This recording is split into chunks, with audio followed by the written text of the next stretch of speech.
Okay, हरे कृष्ण। तो ब्रह्मा जी के पुत्र उत्तानपाद ने, जब नारद मुनि भी ब्रह्मा जी के पुत्र हैं, तो ब्रह्मा जी के जो पहले सबसे पुराने, जो सबसे आदि जो संतानें हैं, वो हैं चतुष्कुमार। तो ब्रह्मा जी ने अपने मन से, ये मानस पुत्र हैं सब लोग, मानस पुत्र मतलब कि ब्रह्मा जी तो अकेले थे और कोई जीव नहीं था। ब्रह्मा भी एक हमारी तरह जीव है। जीव मतलब जो विभु यानी अनंत भगवान के अणु, छोटे अंश है, उनको जीव बोला जाता है। जीवन, जहाँ से जीवन शब्द है। तो ऐसा नहीं है कि ब्रह्मा जी जो हैं उनमें और भगवान विष्णु में कोई अंतर नहीं, नहीं, बहुत अंतर है। ब्रह्मा जो है वो विष्णु तत्व नहीं, जीव तत्व है। जैसे हम लोग भी ब्रह्मा बन सकते हैं। ब्रह्मा एक पोस्ट है। जैसे हमारे देश के प्रधानमंत्री हैं नरेंद्र मोदी जी, तो मोदी जी हमसे कई ज़्यादा शक्तिशाली हैं, कई प्रकार से बहुत ऐश्वर्यशाली हैं। कोई भी प्राइम मिनिस्टर है, पर प्राइम मिनिस्टर एक पोस्ट है। कल को उसमें कोई और भी जा सकता है, और एक दिन मोदी जी को भी जाना होगा। ऐसे ही ब्रह्मा जी को भी ये एक प्रकार का पोस्ट है, एक पदवी है, जो कि चेंज होता रहता है। बस ये बात ये है कि बहुत लंबे लंबे समय तक ये पोस्ट चलती है। तो हमारे जो ब्रह्मा जी है, उनकी आयु 100 वर्ष है उनके अनुसार, पर उनके 100 वर्ष इतने लंबे होते हैं कि मनुष्य के गणना के अनुसार वो 311 ट्रिलियन ईयर्स के बराबर है। 311 ट्रिलियन, एक ट्रिलियन के अंदर 1000 बिलियन होता है, यानी 1000 अरब साल को ट्रिलियन बोलते हैं। अरब मतलब 100 करोड़। तो 311 इंटू 100 इंटू 1000 करोड़ वर्षों की आयु है ब्रह्मा जी की। तो ये बहुत बहुत लंबी आयु, इसलिए उनको ऐसे अमर जैसा ही बोल दिया जाता है, इतनी लंबी आयु है। तो ये ब्रह्मा जी के जो पहले पुत्र हुए, ये चारों कुमार, सनक, सनातन, सनंद, और ये जो चारों पुत्र हैं, इनको ब्रह्मा जी ने पहले जो ज्ञान, तेने ब्रह्म हृदय आदि कवये, भागवतम का पहले ही श्लोक है कि भगवान विष्णु ने, भगवान कृष्ण ने ब्रह्मा जी के हृदय में उनको ज्ञान दिया। तो ये जो ज्ञान ब्रह्मा जी को मिला, इन्होंने अपने पुत्रों को दिया। तो जब ये चारों पुत्र छोटे बालक हैं, इन्होंने सुना, इतने छोटे थे, 5 वर्ष के, कपड़े भी नहीं पहनते थे। जैसे छोटे बालक होते हैं, वो बिना कपड़े के भी रहते घर में, तो कोई बुरा नहीं मानता, क्योंकि उनकी उम्र में ये अपेक्षा नहीं की जाती कि वो इतना ज्यादा संस्कृति को जानेंगे इत्यादि। तो वो लोग ऐसे नंगे भी घूमते हैं, तो उसमें कोई बुरा नहीं मानता कोई। तो ये 5 वर्ष के बालक जो इतने छोटे हैं, जब उन्होंने सुना ब्रह्मा जी से सारा ज्ञान, तो वो समझ गए कि संसार में पढ़ना जो है व्यर्थ का प्रपंच है, व्यर्थ का खेल है। तो ब्रह्मा जी ने कहा कि मैं चाहता हूं कि तुम मेरी सृष्टि को आगे बढ़ाओ। तो ये चारों कुमारों ने मना कर दिया कि नहीं, हम नहीं कर सकते। हमने ये आपके ज्ञान से हम समझ गए हैं कि ये इस संसार से मुक्त होना ही जीवन का लक्ष्य है, तो हम इसमें इसके अंदर पढ़ें क्यों। तो चारों कुमार जो हैं ब्रह्मा जी को छोड़ के चले जाते हैं। तो ब्रह्मा जी बड़े क्रोधित होते हैं, है ना? फिर उनके क्रोध से रुद्र आते हैं, और फिर धीरे धीरे आगे और संतानें होती।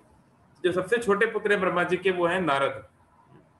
तो इसलिए नारद मुनि के अंदर जो क्षमताएं हैं, ऑफ कोर्स भगवान के भक्त तो हैं ही, शुद्ध भक्त, और ब्रह्मा जी के पुत्र के रूप में भी उनकी एक अलग आभा है।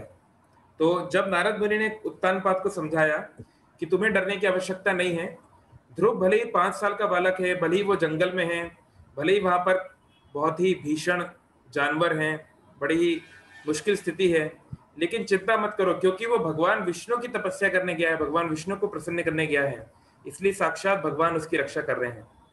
आपको चिंतित होने की आवश्यकता नहीं है। और ऐसा बोल के उन्होंने ध्रुव के पिता उत्तानपाद को संतुष्ट किया। तो वहीं दूसरी ओर ध्रुव जो है, वो यमुना के पास यानी ब्रज में, मधुबन में जाके तपस्या करने लगे। तो आज हम लोग यहाँ से शुरू करेंगे इस श्लोक की, कि वहां पे उन्होंने जाके तपस्या की किस प्रकार से। तो ये वर्णन अब शुरू हो रहा है। तो बता रहे हैं, पहला महीना जब ध्रुव ने तपस्या करना शुरू किया, तो पहले महीने क्या किया, उन्होंने केवल फल खाए, और बेर इत्यादि जो बेरीज होती है ना, जैसे कि बद्री या इस प्रकार के जो बेर, इस प्रकार के जो बेरीज हैं, इन सबको खाए, यानी कि फलों का ही जो सूखा हुआ, सूखे सूखे जो फल होते हैं उनको बेरी बोलते हैं। तो और वो भी कब खाया? तीसरे दिन। तो 2 दिन कुछ नहीं खाते थे, तीसरे दिन पे ये खाते थे। केवल इतना खाते थे कि उनका शरीर, देखो प्रभुपाद जी बहुत अच्छे ट्रांसलेट कर रहे हैं, only to keep his body and soul together, मतलब केवल शरीर किसी तरह आत्मा में बना रहे, इतना ही वो खाते थे। और इस प्रकार से वो भगवान की भक्ति में लग गए। तो हमको समझना पड़ेगा ये सतयुग की बात है। सतयुग में लोगों की क्षमताएं ज्यादा थी, लोगों का फिजिकल प्रोग्रेस यानी शारीरिक क्षमता भी ज्यादा थी, और दृढ़ता भी बहुत थी, मन भी साफ थे। तो हम जैसे कलयुग के लोगों के लिए बहुत बड़ी बात है, कोई इस तरह सोचे कि 3 दिन में केवल 5 साल का बालक 2 दिन तक कुछ नहीं खाता और तीसरे दिन केवल थोड़े फ्रूट्स खाता है, थोड़े फल खाता है। तो हमारे लिए ये कल्पना करना भी बहुत कठिन है, लेकिन ध्रुव इसलिए ध्रुव है। उन्होंने जो तपस्या की वो उसकी कोई सानी नहीं है, उसका कोई कंपैरिजन नहीं, इसलिए इतने हजारों सालों के बाद भी हम लोग पढ़ रहे हैं। फिर जब दूसरा महीना शुरू हुआ, तो दूसरा महीना शुरू होने पे ध्रुव महाराज ने केवल 6 दिन में एक बार खाते थे। पहले 3 दिन में खा रहे थे, अब 6 दिन में खाने लगे। मतलब 5 दिन तक कुछ नहीं खाते थे, छठे दिन खाते थे। और क्या खाते थे? अब फल खाना छोड़ दिया उन्होंने, केवल सूखी हुई घास और पत्ते, सूखी घास और पत्ते खाना उन्होंने शुरू किया। और इस प्रकार से भगवान का ध्यान उन्होंने कंटिन्यू रखा, भगवान की जो विग्रह की सेवा उन्होंने जारी रखी। तो देखिए दूसरे महीने में इतना कठोर हो गया। तीसरा महीना जब आया, तो जब तीसरा महीना आया तो अभी तक पानी वो पी रहे थे, समय समय पे पानी ले रहे थे, लेकिन अब तीसरे महीने पे उन्होंने क्या किया? हर 9 दिन में, पहले महीने में 3 दिन में, दूसरे महीने में 6 दिन में, अब तीसरे महीने में 9 दिन में एक बार वो केवल पानी पीते थे, यानी खाना छोड़ दिया, खाने को त्याग कर दिया उन्होंने, और केवल पानी पीते हैं 9 दिन में एक बार, 8 दिन तक कुछ नहीं, 90 दिन। और इस प्रकार से अब क्योंकि उनकी स्थिति, ये व्यक्ति तब कर सकता है जब उसका आध्यात्मिक रूप से बहुत प्रगति हो गई हो, साधारण कोई व्यक्ति करेगा तो मर जाएगा। तो यहाँ पे लिखा हुआ साफ साफ, ये कब हुआ? उपाधवात समाधीना, जो समाधि में पहुंच जाता है, क्योंकि हम लोग आगे चर्चा करेंगे, अष्टांग योग के 8 स्तर होते हैं, यम, नियम, आसन, प्राणायाम, प्रत्याहार इत्यादि। तो आखिर में आता है समाधि। तो ये जो व्यक्ति समाधि के स्तर पे पहुंच गया वो ऐसा कर सकता है। तो उन्होंने समाधि के स्तर में आ गए और भगवान का चिंतन करने लगे। फिर चौथा महीना आया। चौथा महीना आने पर उन्होंने अपनी श्वास को कंट्रोल करना शुरू किया, तो पानी भी छोड़ दिया। चौथे महीने आते आते, पहले 2 महीने पानी ले रहे थे और कुछ फल और हरी घास ले रहे थे, तीसरे महीने में खाना बंद कर दिया, केवल पानी पी रहे थे 9 दिन में एक बार। अब पानी पीना भी बंद कर दिया और 12 दिन में केवल एक बार एक सांस लेते थे। तो आज के जमाने में तो ये साइंटिफिकली भी लोग नहीं कर, कोई पॉसिबल नहीं है, तो हमें समझना पड़ेगा कि ये कोई साधारण मनुष्य नहीं है ना।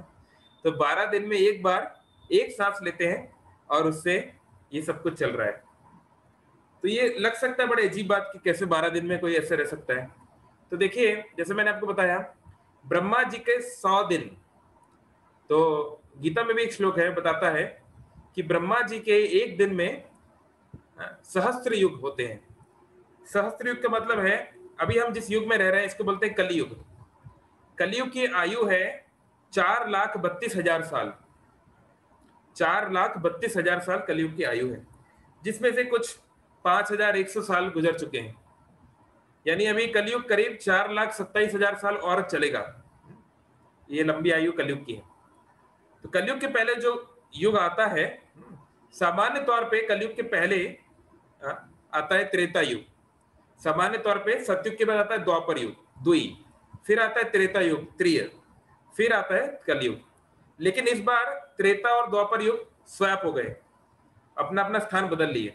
इस बार द्वापर युग बाद में आया है और त्रेता युग पहले आया है। उसके कई कारण हैं, चाहे देवी अहिल्या के उद्धार की बात हो, चाहे जब भगवान श्री कृष्ण स्वयं आते हैं, क्योंकि भगवान श्री कृष्ण केवल एक बार आते हैं ब्रह्मा जी के एक दिन में, हर बार नहीं आते, है ना। या श्री चैतन्य महाप्रभु का उद्गार की बात हो, तो कोई भी कई कारण है उसके, लेकिन यानी कलयुग के पहले जो युग है, इस बार जो त्रेता युग था, द्वापर युग था, उसकी आयु होती है कलयुग के दुगनी, यानी 4,32,000 इंटू 2, यानी हो गया 8,64,000 साल। उसके पहले जो युग है, यानी इस बार जो त्रेता युग था, उसकी आयु होती है कलयुग की आयु इंटू 3, यानी 4,32,000 इंटू 3, यानी हुआ 12,96,000 साल।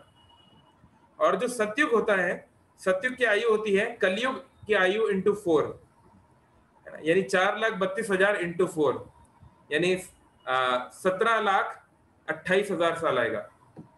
तो ये सत्य, त्रेता, द्वापर, कली, ये चारों युग को मिला के जो बनता है उसे बोलते हैं चतुर्युग या महायुग। तो ये जो महायुग है, इसमें अगर आप देखेंगे तो 43,20,000 साल होते हैं, 43,20,000 ईयर्स। तो ये केवल है एक युग, एक महायुग।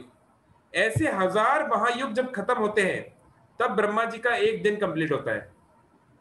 ये ब्रह्मा जी की स्थिति है। जैसे देवी देवता जो स्वर्ग में रहते हैं, हमारे जो 6 महीने होते हैं, जब सूर्य देव उत्तरायण में आते हैं, अभी जनवरी आएगी, जनवरी में एक फेस्टिवल हम लोग मनाते हैं, एक त्योहार, मकर संक्रांति, है ना, मनाते हैं ना। तो मकर संक्रांति मतलब क्या है कि सूर्य जो है ये उत्तरायण में आ गए हैं। तो ऐसे 6 महीने तक उत्तरायण में रहते हैं, 6 महीने दक्षिणायन में रहते हैं। तो जो उत्तरायण का जो 6 महीने का समय है, वो देवताओं का दिन है। तो देवताओं का जो 12 घंटे है, वो हमारे 6 महीने के समान है।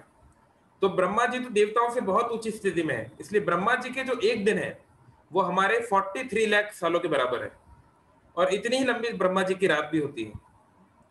तो ये हम समझ सकते हैं ब्रह्मा जी का जीवन कितना विशाल है। ऐसे 100 साल तक ब्रह्मा जी रहते हैं, जिसका एक दिन इतना बड़ा हो।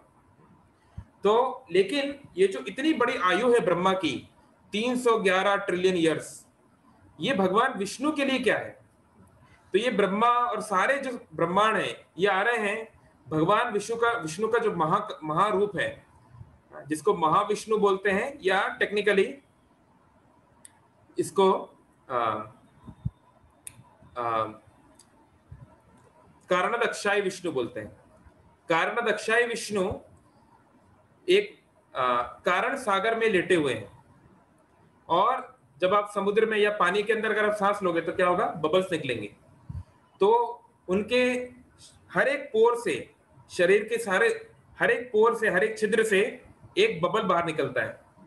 और जब वो उस बबल पर दृष्टिपात करते हैं, तो वो जो बबल है, उसके अंदर आत्माएं जाती हैं, जो जो आत्माएं उस पर्टिकुलर बबल में जानी है। तो वो एक एक बबल जो है, एक एक यूनिवर्स है, एक एक ब्रह्मांड है।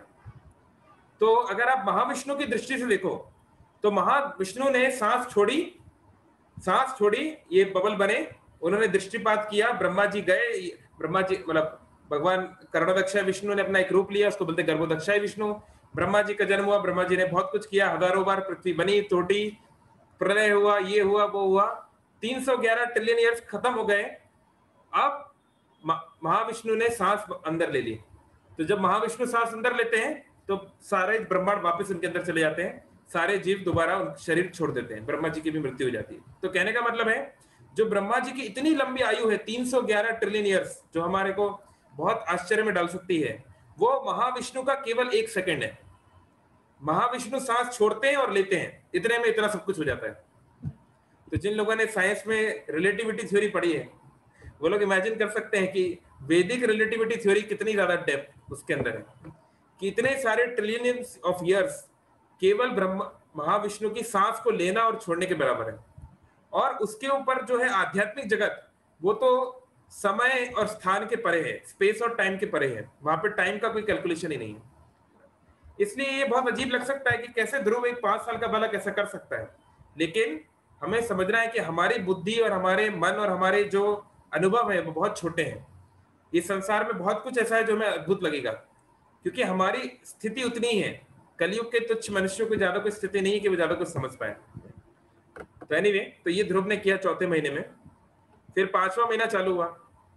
अब 5वें महीने में ध्रुव जो कि एक राजकुमार का लड़का है, यानी कि राजपुत्र है, राजकुमार है, उन्होंने अपने श्वास पे को इतने सिद्ध तरीके से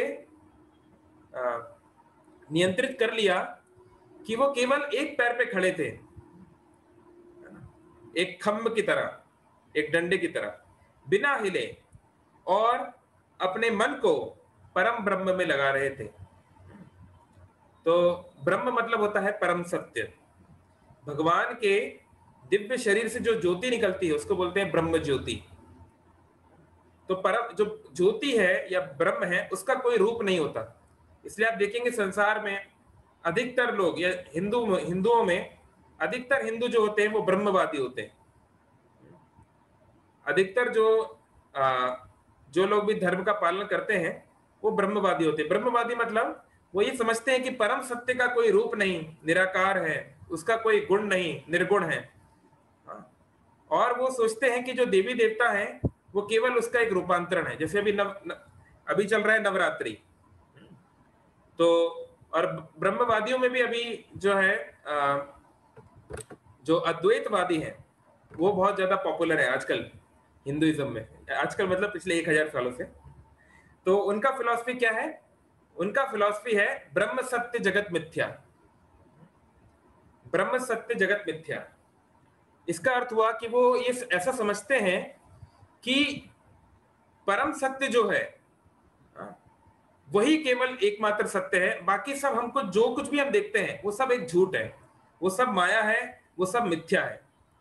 यानी कि ये लैपटॉप नहीं है, ये मोबाइल फोन नहीं है, हम और आपका शरीर, हमारा रूप कुछ नहीं है, ये भारत कुछ नहीं है, ये दुनिया कुछ नहीं है, ये सब कुछ एक मिथ्या है। तो ऐसा वो लोग मानते हैं। तो ये जो फिलॉसफी है, ये जो विचारधारा है, ये दी थी आदि शंकराचार्य ने आज से करीब 1200 साल पहले। उन्होंने उसको उस तरीके से दिया, उसका कारण भी था। तो ये इस तरह, और ये जो ब्रह्मवादी होते हैं वो क्या करते हैं, वो पंच उपासक होते हैं। पंच उपासक मतलब 5 जो देवी देवता हैं, विष्णु, शिव, दुर्गा, गणेश और सूर्य, इनमें से किसी एक को जिनमें उनका मन लगता है उसको वो अपना आराध्य देव बना लेते हैं और उसकी उपासना करते हैं। लेकिन वो जानते हैं कि ये सब जो है, ये सारे रूप जो है, ये केवल हमारे ध्यान लगाने के लिए है, ये परम सत्य नहीं है। यानी कि वो शिव जी की पूजा कर रहे हैं, भगवान विष्णु की पूजा कर रहे हैं, लेकिन वो उनको परम सत्य नहीं मानते। वो ये समझते हैं कि ये जो रूप है ये केवल टेम्पररी है, ध्यान लगाने के लिए।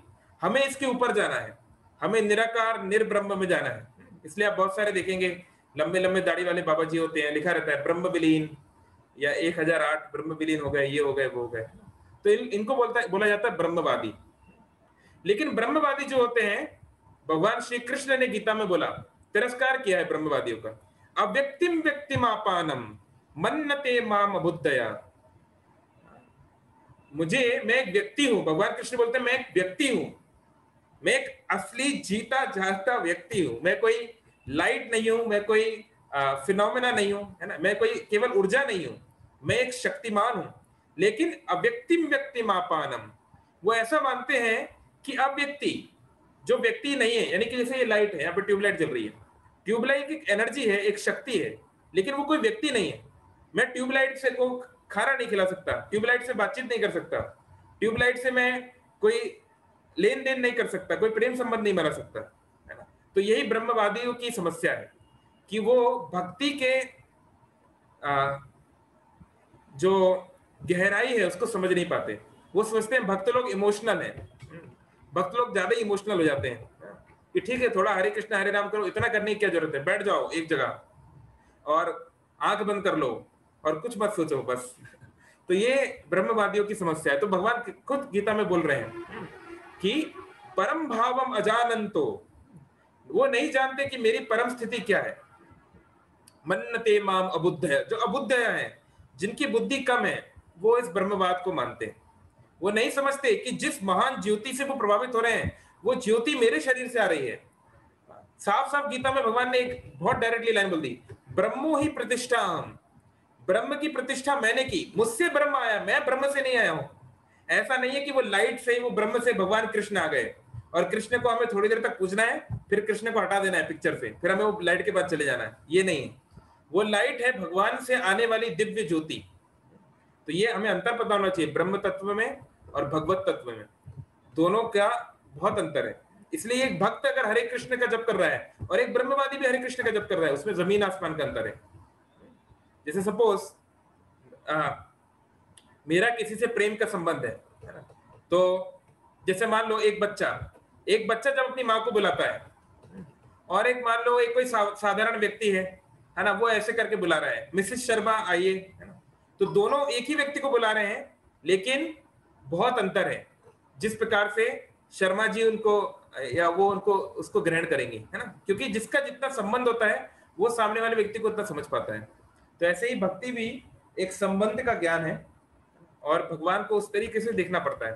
तो ये आगे क्लियर होगा, हम देखेंगे आगे कैसे ध्रुव ने इसको कंटिन्यू किया। फिर आया उनका इस प्रकार से छठा महीना आने लगा, तो ध्रुव ने अपनी सारी इंद्रियों को नियंत्रित किया, इंद्रियों के विषय को नियंत्रित किया, और अपने मन को कहीं और भटके दिए बिना केवल भगवान के रूप में लगाया। अब देखिए, पहले ब्रह्म की बात हो रही थी, अब धीरे धीरे रूप पे आ गए। यहाँ पे देखिए संस्कृत में भी आप देख सकते हैं, ध्यायन भगवतो रूपम। अब रूप की बात आ गई, क्यों? तो पहले तो ब्रह्म पे ध्यान लगा रहा था, अब रूप पे कैसे आ गए? अब आप खुद देखिए, शास्त्र में एक उदाहरण दिया हुआ है। आप एक बहुत बड़े पर्वत के पास जाना चाहते हैं, कोई बहुत जैसे हिमालय या ऐसा कोई विंध्याचल, कोई बड़े से पर्वत को आप देखना चाहते हैं। तो अभी अगर आप उससे बहुत दूर भी हैं, सपोज आप 100 किलोमीटर भी दूर है ना उससे, तो आपको वो पर्वत दिखने लगेगा। कोई भी ऊंचा पर्वत होगा 50-100 किलोमीटर से दिखने लगेगा। तो दूर से देखने पे पर्वत कैसा लगता है? ऐसा लगता है कि क्योंकि पर्वत है, सुबह का टाइम है, समझ लीजिए बादल जा रहे हैं, तो ऐसा लगता है कि पर्वत भी बादलों के समान है, कुछ स्पष्ट दिखाई नहीं देता। पर्वत की क्या स्थिति समझ में नहीं आती, ऐसा लगता है कि वो पर्वत तो चारों तरफ है, क्योंकि बादल और पर्वत में कोई अंतर नहीं दिखाई देता है। लेकिन जब आप थोड़ा आगे जाएंगे, जब आप पर्वत से केवल 10 किलोमीटर की दूरी पर रह गए, तब आप देख पाएंगे कि नहीं, बादल और पर्वत में अंतर है। पर्वत एक स्थान पर स्थित है, बादल चारों तरफ जा रहे हैं। तो आपको थोड़ा और ज्ञान मिलेगा, क्योंकि आप उसके पास में आए तो आपको और अनुभूति हुई। लेकिन जब आप खुद उस पर्वत तक पहुंच जाएंगे, साक्षात आप उस पर्वत पे चले जाएंगे, तब आप देखेंगे कि पर्वत ना केवल एक विशालकाय एक ढांचा है, बल्कि पर्वत के अंदर अनेकों प्रकार की चीजें हैं, हजारों प्रकार के अलग अलग वृक्ष हैं, हजारों प्रकार के पशु पक्षी हैं, बहुत सुंदर सुंदर घर हैं, झरने हैं, बहुत सी चीजें इस पर्वत में हैं। वहां पे पूरा एक जगत है अपने आप में, है ना। तो ऐसे ही ये श्रीमद् भागवतम के पहले स्कंद में आता है, वदंती तत्वविदस् तत्वम ब्रह्मेति परमात्मेति भगवानिति शब्दते। जो लोग आध्यात्मिकता के मार्ग पर हैं, वो एक ही परम सत्य को अलग अलग तरीके से देख रहे हैं। आप देखिए खुद ही, दुनिया में 13,000 प्रकार के धर्म हैं, 13,000 तरह के धर्म। और अगर आप भारतीय संस्कृति की बात करें, कितने, हर 50, जैसे हम बोलते हैं ना, हर कुछ मील चलने पर जो है भारत में पानी का टेस्ट बदल जाता है, भाषा बदल जाती है, और देवी देवता बदल जाते हैं, पद्धतियां बदल जाती हैं। इतना कुछ अलग अलग क्यों है? क्योंकि हर व्यक्ति या तो ब्रह्म की उपासना कर रहा है, नहीं तो परमात्मा की उपासना कर रहा है, नहीं तो भगवान की उपासना कर रहा है। और तीनों सही है, तीनों एक ही दिशा में है, लेकिन अलग अलग लेवल है। जैसे जितने बच्चे हैं, सारे बच्चे स्कूल जाते हैं, तो कोई बच्चा केवल 2nd क्लास में पढ़ाई कर रहा है, कोई बच्चा मिडिल स्कूल में है, 6th-7th क्लास में है, कोई 12th क्लास में है, और कोई ग्रेजुएशन कर रहा है ना, या पोस्ट डॉक कर रहा है। तो ऐसा नहीं है कि कोई गलत कर रहा है, सारे बच्चे सही कर रहे हैं, लेकिन सबका लेवल अलग अलग है।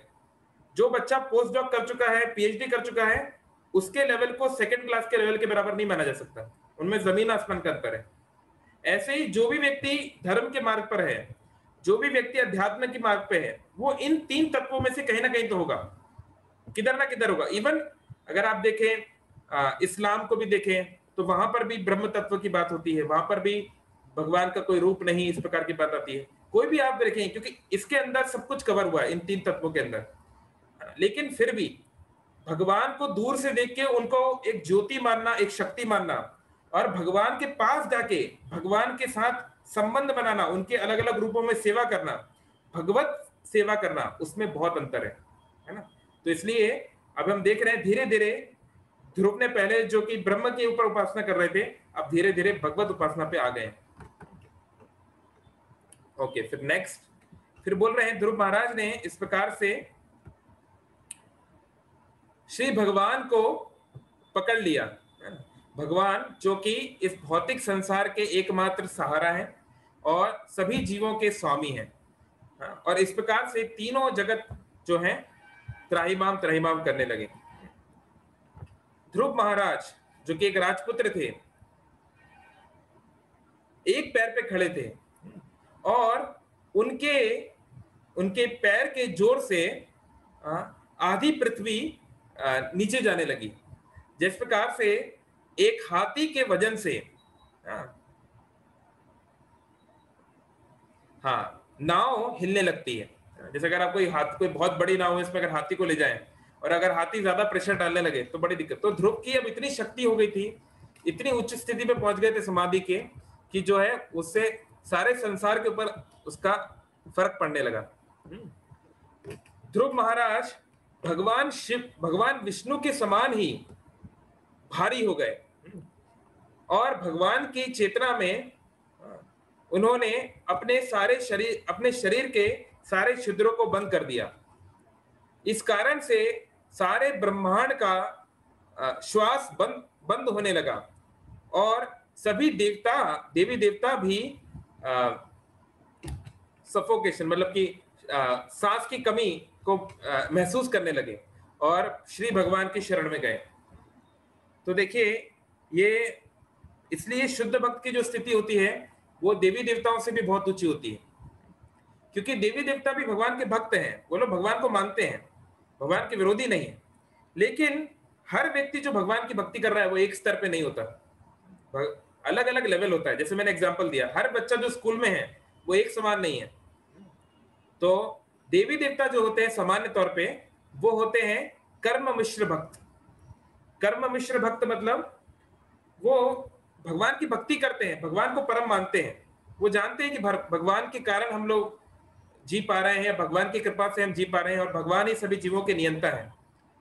लेकिन उनकी फिर भी इस संसार में बहुत कुछ भोगने की इच्छा है, इंद्रिय तृप्ति करने की बहुत सी इच्छा है, इसलिए उनको बोलते हैं कर्म मिश्र भक्त। यानी वो कुछ काम करके उसके बदले में कुछ इंजॉयमेंट, कुछ आनंद भोगना चाहते हैं। तो सामान्य तौर पे देवी देवता इस प्रकार के हैं। जैसे हम देखते हैं कितने ही हम लोगों ने स्टोरीज देखी है, पास टाइम देखी है, जब इंद्रदेव सारे देवताओं के नेता हैं, उसके बावजूद कई बार ऐसी बहुत सारी गलतियां कर देते हैं जो कि उनको शोभा नहीं देता। क्यों? क्योंकि अभी भी मन जो है शुद्ध भक्ति में नहीं लगा है। इस कारण से कई बार ऐसा हो जाता है, बहुत कुछ ऐसा किए हैं इंद्रदेव और बाकी सारे देवता भी। तो इतने महान महान देवी देवता भी इस प्रकार की गलती कर देते हैं, तो हम लोगों से तो ये हो ही सकता है ना। इसलिए हमें बहुत ही ध्यानपूर्वक अपने मन को शुद्ध भक्ति में लगाना चाहिए। शुद्ध भक्ति मतलब क्या है?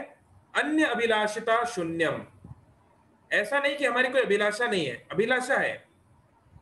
अभिलाषा है कृष्ण प्रेम, भगवान से प्रेम संबंध बनाने की, लेकिन और कोई अभिलाषा नहीं होनी चाहिए। अन्य अभिलाषिता शून्यम, और सारी अभिलाषा शून्य हो जाए। ज्ञान कर्म अनावृतम,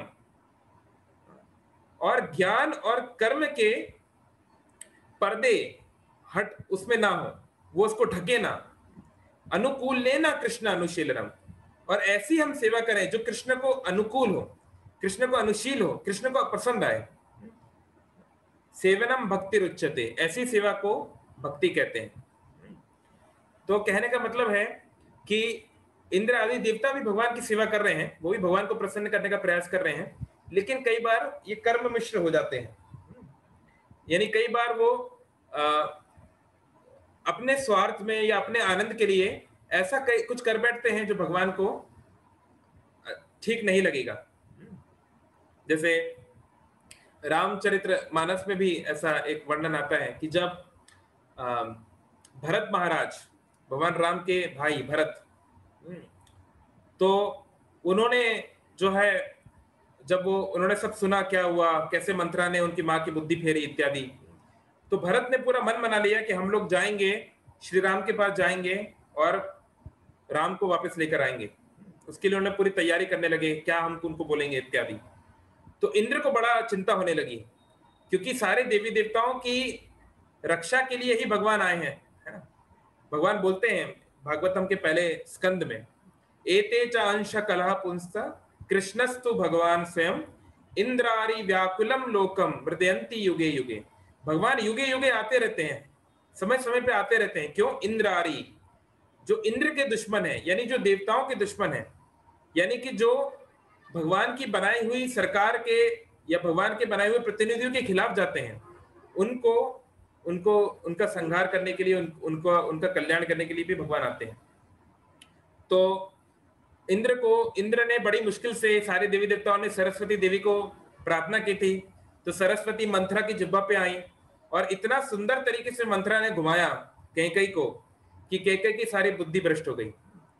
तो अब इतनी मुश्किल से राम को वन में पहुंचाया है। अब भरत अगर दोबारा जाएंगे और अपनी इतनी ममता से राम को बोलेंगे, तो ऐसा ना हो कि राम कहीं वापस आ जाए, क्योंकि राम अगर वापस आ गए और अयोध्या में रहने लगे तो रावण को मारेगा कौन, और जब तक रावण नहीं मरेगा तो हमारी समस्या कैसे पूरी होगी।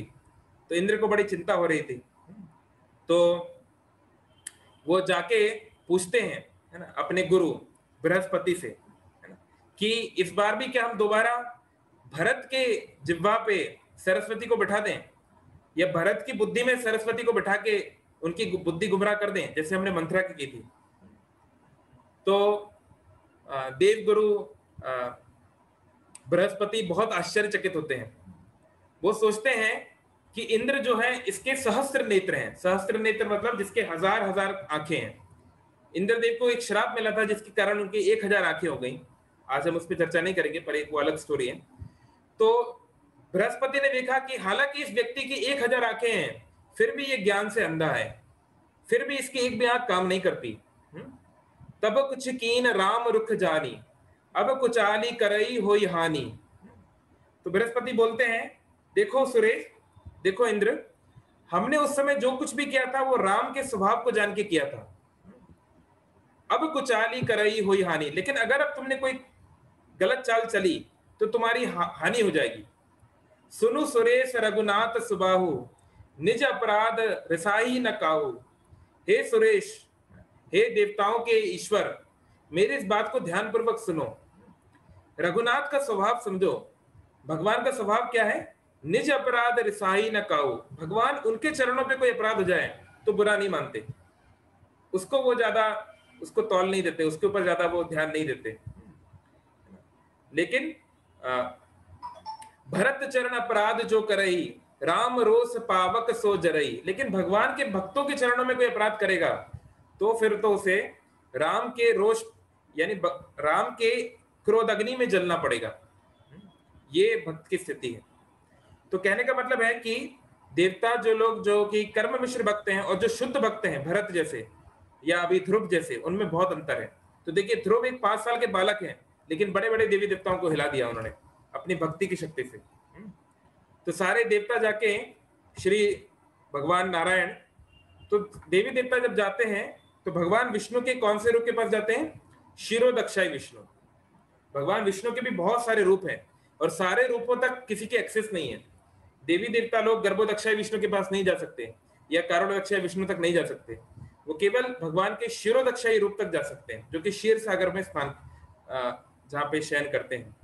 तो देवी देवताओं ने सभी ने भगवान से ये प्रार्थना की कि हे प्रभु, आप चल अचल सभी वस्तुओं के आप शरण प्रदान करने वाले हैं।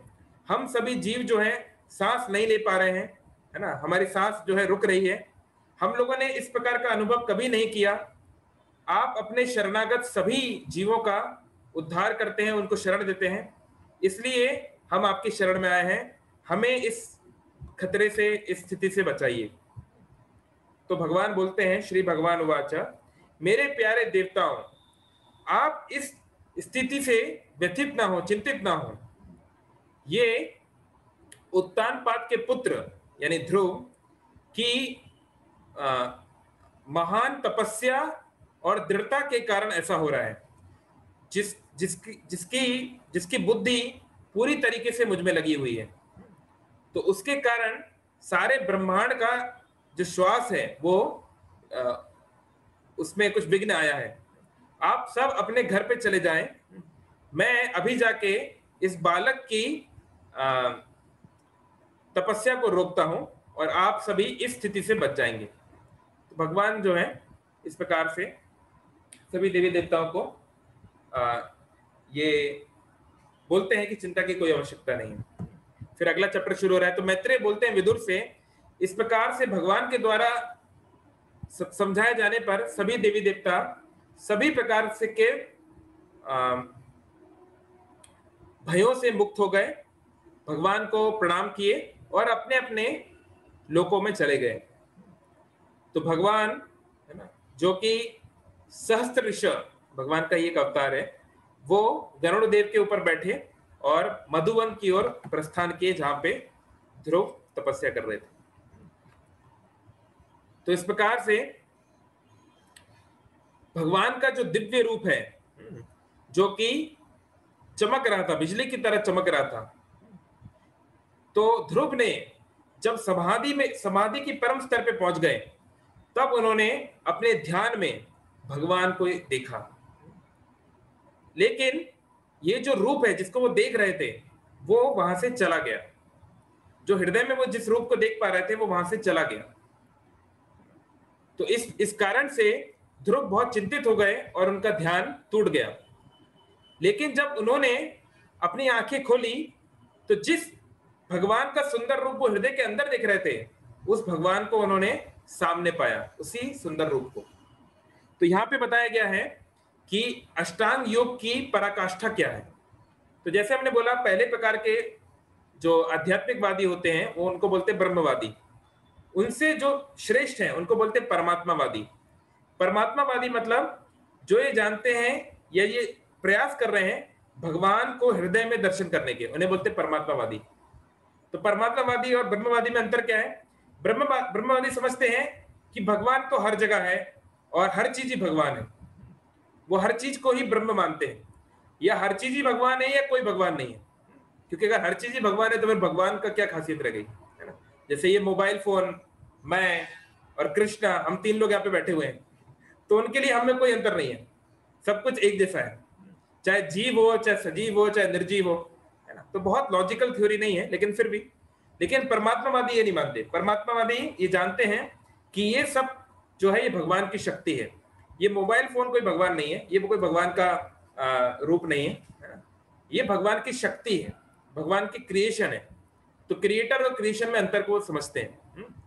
तो यहाँ पे जो परमात्मावादी होते हैं वो क्या करते हैं, ये यम नियम, यम मतलब कि क्या नहीं करना है, नियम मतलब कि क्या करना है ना? आसन किस प्रकार से बैठना है, प्राणायाम कैसे सांस लेनी है, अंदर करनी है, ये सब हमें क्यों करना चाहिए। हम देखते हैं आज के जमाने में बहुत योगा बहुत पॉपुलर हो गया है ना? अभी संसार में करोड़ों लोग योगा करते हैं, इंटरनेशनल योगा डे मनाया जाता है।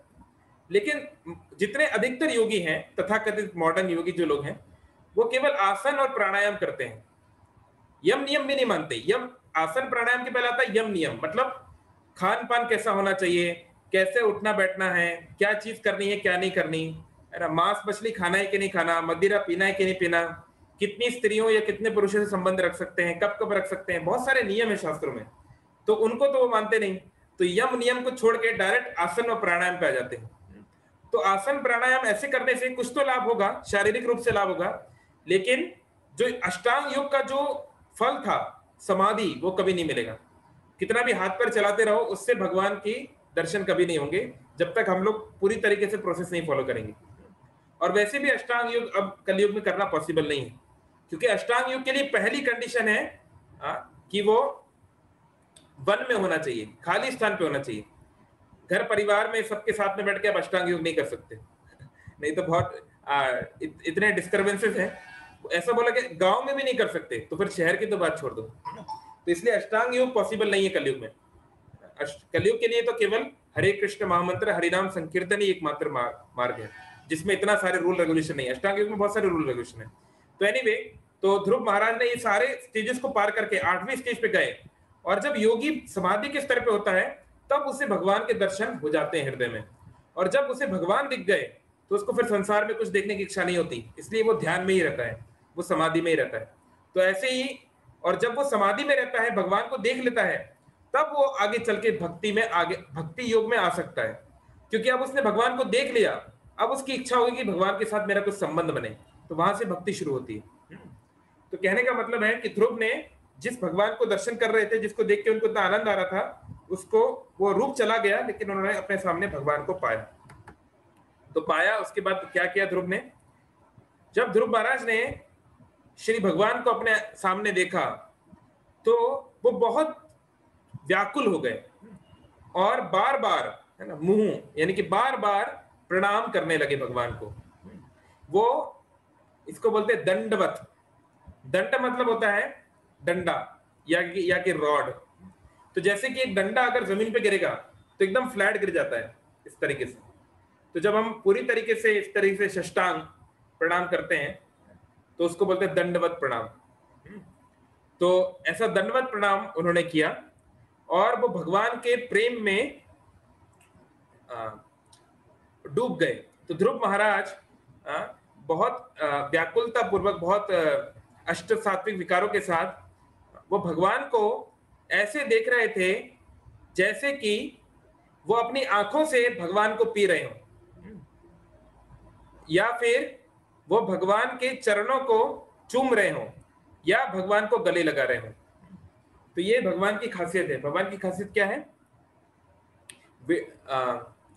अंगानी यस्य सकलेन्द्रिय वृत्ति मंती पश्यांति पांति कलयंती चिरम जगंती आनंद चिन्मय सदुज्वल विग्रहस्य गोविंदमादि पुरुषम तमहम भजामि। भगवान की या कोई भी स्पिरिचुअल, जिनका स्पिरिचुअल बॉडी है, उनको जरूरी नहीं कि वो मुंह में कुछ डालेंगे तभी उनको खाना है, वो केवल देखने से खा सकते हैं। इसलिए कई बार लोग बोलते हैं कि भगवान को हमने भोग लगाया, भगवान ने खाया कि नहीं। भगवान को मुंह में डालने की जरूरत नहीं, भगवान देख ले तो वो देख के खा सकते हैं। भगवान अपने हाथ से सूंघ सकते हैं। भगवान की कोई भी इंद्रिय से वो कोई भी काम कर सकते हैं, किसी भी इंद्रिय से वो कुछ भी कर सकते हैं। ये भगवान की खासियत है, महानता है। तो जब ध्रुव ने ऐसे भगवान को देखा तो उनकी इच्छा हुई कि मैं भगवान को एकदम गले लगा लूं, लेकिन हिम्मत नहीं हो रही थी। क्यों आगे बताया गया। हालांकि ध्रुव केवल एक छोटे बालक थे, लेकिन वो भगवान को, परम भगवान को सही शब्दों में, सही भाषा में कुछ प्रार्थना करने चाहते थे, लेकिन क्योंकि उनको अनुभव नहीं था, तो वो अपने आप को ठीक से नियंत्रित नहीं कर पाए। तो श्री भगवान, जो कि सभी के हृदय में निवास करते हैं, वो ध्रुव की स्थिति को समझ गए और अपनी अहेतु की कृपा से उन्होंने अपना शंख ध्रुव के सर पे टच किया, छुआ, जो कि उनके सामने हाथ जोड़े खड़ा था। तो ये बहुत महत्वपूर्ण श्लोक है कि देखिए, जब ये बात आती है, एक बहुत महान कवि हुए, उन्होंने लिखा कि भगवान की भक्ति करने के लिए किसी प्रकार की कोई क्वालिफिकेशन की आवश्यकता नहीं है। तो कोई लोग बोल सकते हैं कि भगवान की भक्ति उनको करना चाहिए जो कि बहुत ज्ञानी हो, कोई बहुत ज्ञानी पुरुष है, उसको करना चाहिए। लेकिन हम देखते हैं कितने ही लोग थे जो कि बिल्कुल अज्ञानी थे, है ना, जिन्होंने भगवान की भक्ति की। जैसे नाग कन्यागण, जो कालिया नाग आया था वृंदावन में, उसकी पत्नियां, वो कौन से कॉलेज में पढ़ाई की थी? शबरी, है ना। कोई बोलते हैं जाति, है ना, तो जाति बहुत ऊंची, कोई लोग बोलेगा अगर नहीं, उचित जाति के लोगों को करना चाहिए, ब्राह्मणों को भगवान की भक्ति करना चाहिए। तो शबरी कौन सी जाति के थे? हनुमान जी कौन सी जाति के थे? और कोई बोलेगा नहीं, उम्र बहुत होनी चाहिए। कई लोग बोलते हैं ना, ये भक्ति बुढ़ापे का काम है, बाद में करना, है ना, ये 55 का काम बचपन में क्यों कर रहे हो? कई लोग ऐसे बोलते हैं ना, खासकर माता पिता कई बार सोचते हैं। लेकिन ध्रुव की उम्र क्या थी? ध्रुव केवल 5 साल का बालक था। तो भगवान की भक्ति कोई कहीं पर भी कर सकता है। ये एक और भक्ति की खासियत है। देखिए, कर्म योग, ज्ञान योग, अष्टांग योग, ये कोई कुछ खास लोग ही कर सकते हैं, हर कोई नहीं कर सकता, है ना। सपोज किसी के हाथ पैर टूट गया, विकलांग हो गया, अब वो क्या अष्टांग योग करेगा? अब वो कैसे अपने आप को खड़ा करेगा? है, मान लो अब वो बिस्तर से उठ ही नहीं सकता, अब वो क्या कर्म योग करेगा? क्या कर्म कर सकता है वो? उसको पढ़ना लिखना नहीं आता, क्या ज्ञान योग करेगा? तो बाकी जो योग है, ये आत्मा का मूल स्वरूप नहीं है। ये जो है, ये आत्मा का मूल रूप नहीं है। जैसे कोई बच्चा माँ के गर्भ में है, अब माँ के गर्भ में जो बच्चा है, वो क्या कर्मयोग करे, क्या कर्म कर सकता है वो अंदर बैठ के, वो क्या ज्ञान योग करेगा, क्या ज्ञान उसको मिल सकता है।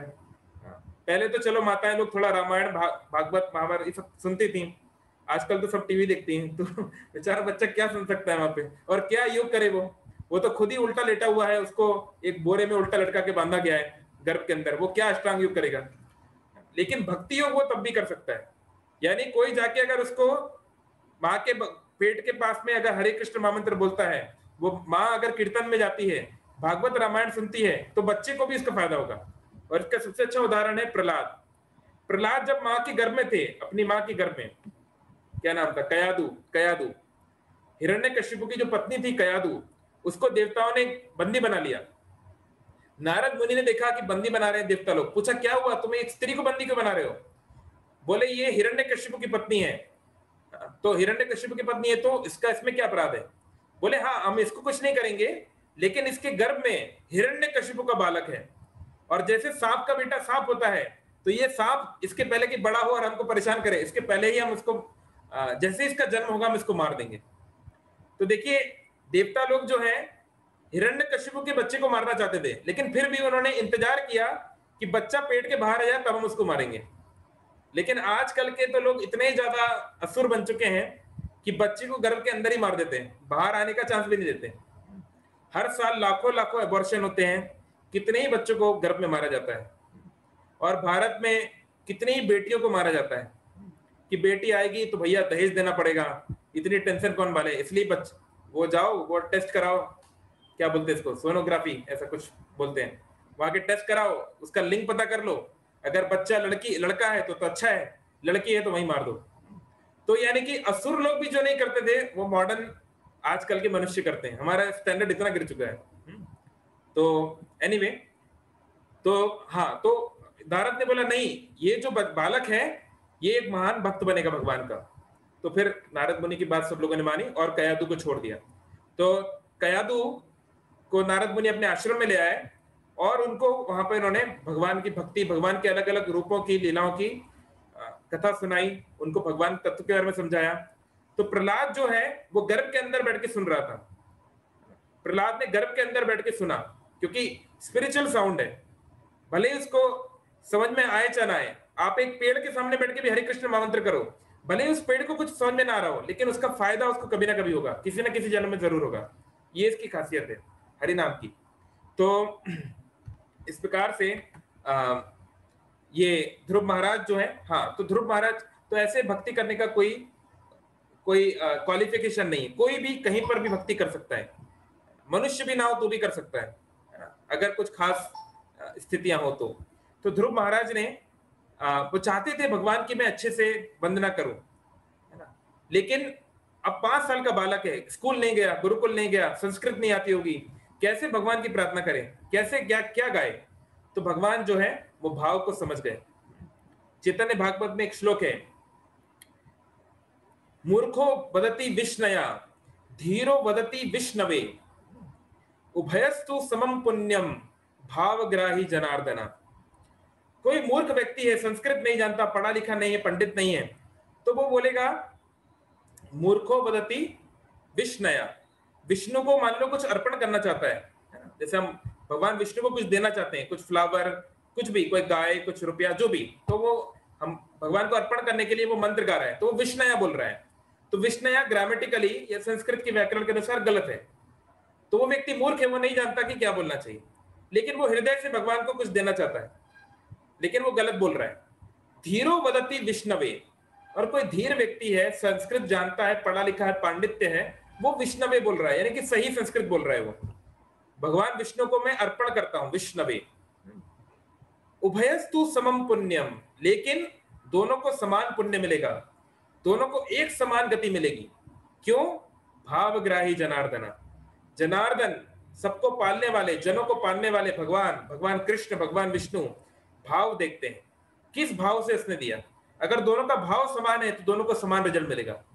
हो सकता है कि मान लो जो व्यक्ति बहुत पंडित है या बड़ा डोनेशन दे रहा है, लेकिन उसका भाव उतना सुंदर नहीं है, तो उसको उतना अच्छा रिजल्ट नहीं मिलेगा। तो ऐसे भगवान की एक खासियत, तो भगवान ने हृदय की बात जान ली कि क्या ध्रुव को क्या प्रॉब्लम हो रही है, तो इसलिए उन्होंने अपना जो शंख है वो उसको लगाया।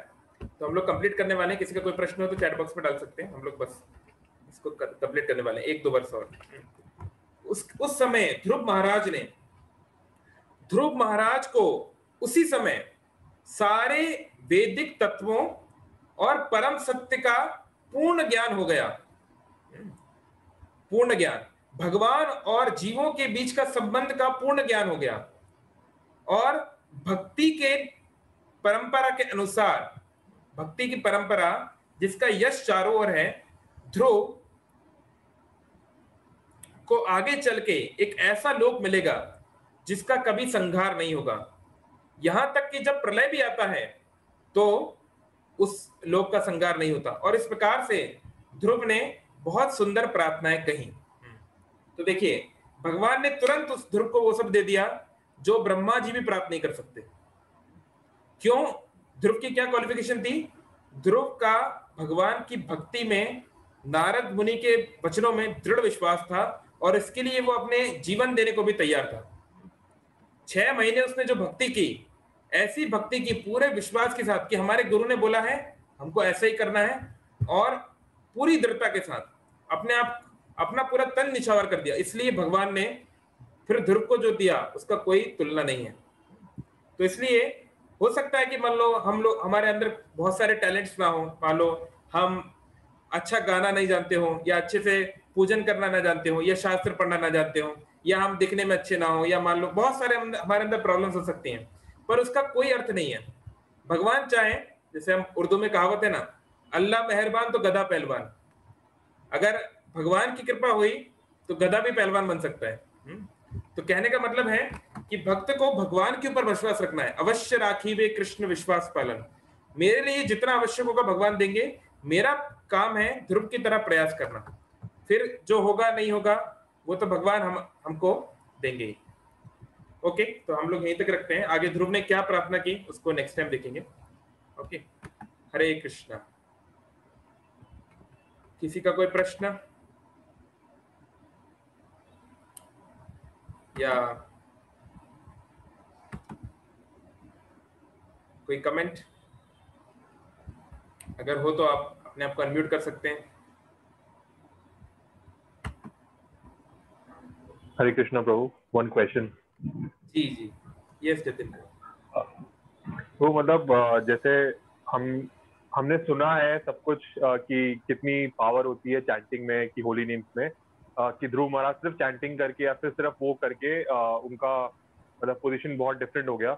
लेकिन फिर भी हमारा माइंड इतना ज्यादा ऐसा है मटेरियलिस्टिक कि उसको फिर भी रियलाइज नहीं होता कि मतलब वो इम्पोर्टेंस क्या है, मतलब वो फिर भी वो रियलाइजेशन नहीं आता। तो मतलब कैसे, जब आपके मन में वो फेथ नहीं है, वो आपके मन में अभी भी वैसा फीलिंग नहीं है कि हाँ इतना इंपॉर्टेंट है, तो कैसे आप अपने आपको चार्ज अप रखोगे कि नहीं जो मैं कर रहा हूँ इसकी इंपॉर्टेंस ये है, जबकि आपको रियलाइजेशन नहीं है?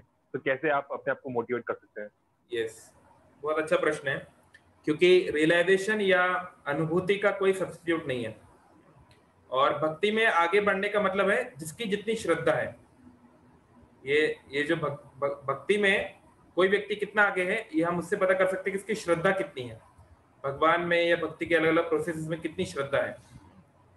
लेकिन मान लो अगर हमारी इतनी श्रद्धा नहीं है तो हम क्या करें? तो जो चीज हमारे पास नहीं होती, हमें उनके पास जाना चाहिए जिनके पास है। तो जैसे अंग्रेजी में बोलते हैं, if you want to be fired up, be with people who are fired up. अगर सपोज हमें एक बहुत बड़ा बिजनेसमैन बनना है, तो हमें उन लोगों का पास रहना चाहिए जो बहुत अच्छे बिजनेसमैन हैं। आपको बिल गेट्स, वॉरेन बफेट, इस प्रकार के लोगों के लेक्चर सुनना चाहिए, उन्होंने क्या किया था उनसे जाके प्रश्न पूछना चाहिए। या मान लो आपको एक बड़ा आतंकवादी बनना है, तो आपको आतंकवादियों से सुनना पड़ेगा। ऐसे ही किसी भी फील्ड में, तो ऐसे ही जो व्यक्ति भगवान का शुद्ध भक्त है या बहुत एडवांस डिवोटी है, उनसे हमको सुनना है। शिला प्रभुपाद या जो सीनियर भक्त हैं, और जितना हो सके अपने से वरिष्ठ भक्तों का संग करना है, उनके साथ में बैठना है, उनसे समझना है, उनसे तत्व समझना है, उनके साथ समय बिताना है, उनके साथ भजन करना है, उनके साथ भगवान की सेवा करनी है। तो उसका बहुत फर्क पड़ता है। तो ये शॉर्टकट है, श्रद्धा या एंथुसियाज्म या फेथ को बढ़ाने का ये शॉर्टकट है। बाकी लॉन्ग कट भी है, एक लंबा कट, लेकिन वो बहुत कठिन है और हर कोई कर नहीं पाता। तो सबसे बढ़िया तरीका है भक्तों के संग में रहना, उससे ये बहुत आसान हो जाता है। और हम भक्तों के संग में अगर नहीं है, खासकर ऐसे सिचुएशन में, कोविड की सिचुएशन में, तो जितना हम हो सकता है वर्चुअली भक्तों का संग लें जितना हो सकता है, और अचीवेबल गोल्स बनाएं, जैसे हम बोलते हैं ना बेबी स्टेप्स, है ना। तो हम लोग ऐसे गोल्स बनाएं जिसको हम धीरे धीरे पा सकें और जिससे हमारा एंथुसियाज्म बढ़ सके। कई बार हम भक्ति में ऐसे ऐसे गोल बना लेते हैं कि जो अब हम सोचे कि ठीक है कल से मैं भी ध्रुव, एक ध्रुव था दूसरा मैं हूं, तो वो नहीं हो पाएगा। हमको अपने स्थिति के अनुसार अपने काउंसलर या अपने सीनियर डिवोटी से पूछकर हमारे लिए क्या नेक्स्ट स्टेप हो सकता है, तो वो नेक्स्ट स्टेप तक जाने का प्रयास करना चाहिए। जब हम वहां पहुंच जाएंगे तो हमको एक सेंस ऑफ अचीवमेंट लगेगा कि चलो मैं कुछ थोड़ा बहुत भक्ति में कर पा रहा हूँ, तो थोड़ा एक पुश मिलेगा, एक एंथुसियाज्म मिलेगा, फिर हम थोड़ी देर बाद आगे बढ़ सकते हैं। तो इस प्रकार से भी किया जा सकता है कि हम ऐसे कुछ अचीवेबल और रियलिस्टिक गोल्स बनाए छोटे छोटे भक्ति में, स्पेशली रिगार्डिंग अवर साधना, तो हम देखेंगे कि उससे असर पड़ता है। लेकिन ये थोड़ा सा लॉन्ग कट है, स्वयं की साधना से आगे बढ़ना थोड़ा लॉन्ग कट है। शॉर्टकट है जो लोग ऑलरेडी एंथुसियास्टिक हैं, जिनकी श्रद्धा बहुत हाई है, उनके साथ पे रहना वो बेस्ट है। Okay, alright. किसी और का और कुछ प्रश्न, कोई टिप्पणी, कोई अनुभव? ठीक है, तो बहुत बहुत धन्यवाद। आप सभी लोग अच्छे से हरे कृष्ण महामंत्र का जप करिए, गीता भगवत का पाठ करिए। फिर मिलेंगे हम लोग अगले हफ्ते। हरे कृष्ण कृष्ण कृष्ण हरे हरे, हरे राम राम राम हरे हरे। श्रील प्रभुपाद की जय।